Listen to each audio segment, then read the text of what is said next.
of the time we don't hit a story. We just hope, because people think all walk-ons gonna end up like Baker Mayfield. He gonna go on to be the first Heisman winner.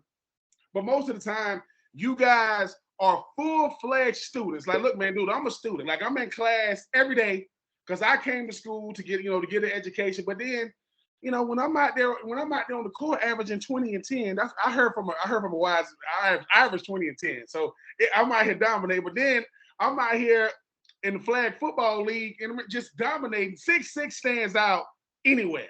Definitely.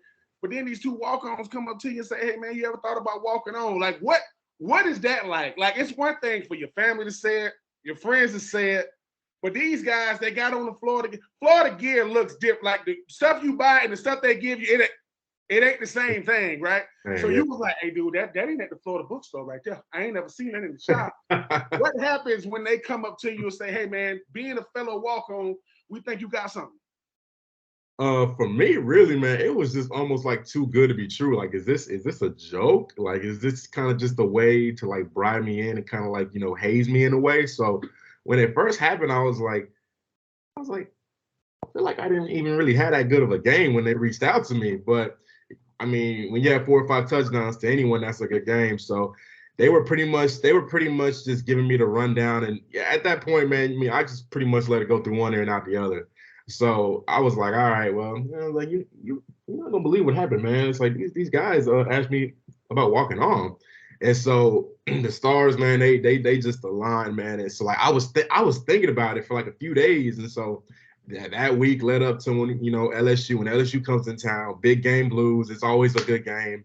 And we end up beating them. That's when they had Burrow, Jamar, Justin, and all that. So we beat them on B Stu's pick 6. So like one thing I like to do, even when I was in the student section, sometimes I'll just kind of like sit there and I'll just be like, can you believe this? Like, can you believe we're here? Like, we were just in Charlotte like a year ago and now we're here. So when it all happened, I just kind of like looked around and I was just like, I want to run out and have them, scream for us, scream for me. So it was one of those things where I was like, you know what? You only live once, if it happens, amazing. If not, I can at least say that I tried. So from that moment, I just, I was like, okay, cool. Like, let's get it going. So I went to that Marshalls on Archer down there. I got me fortunately they had some size 14 cleats for like $30. And so went there and then, and I think I got some Cutters or Reeboks gloves. And I just went, straight to work. Had no game plan. I was just like, all right, I'm going to just start working on agility, endurance, hit the gym every day. And, whatever happens, happens. And so fortunately, like as time went on during that whole process, I got in contact with a trainer down there in Gainesville. So I started training with him, best $20 a sessions that I would ever spend at that time. And so at that point, they kept it real low key too. Like nowadays, it's like pretty public. It's like, hey, like walk on meeting today. But like in the Mullen era, it was at least in the beginning, it was very low key. So got in contact with Vernell Brown and, we were chopping it up back and forth and I would always see him doing his little walk. And so I would always see him. I was already cool with some of the players at that point. Like I was cool with KP. I was cool with Trey.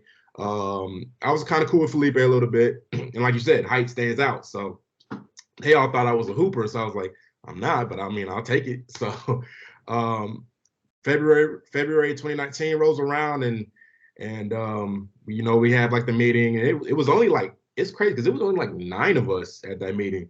Like when people reach out to me now, they're like, man, this thing had like 80, 90 people. I'm like, to say lucky is putting it lightly. So had the meeting, had to get all your paperwork in like literally 24 hours. You know how they like to rush it and try to like get you to, get it going. So I was able to get it.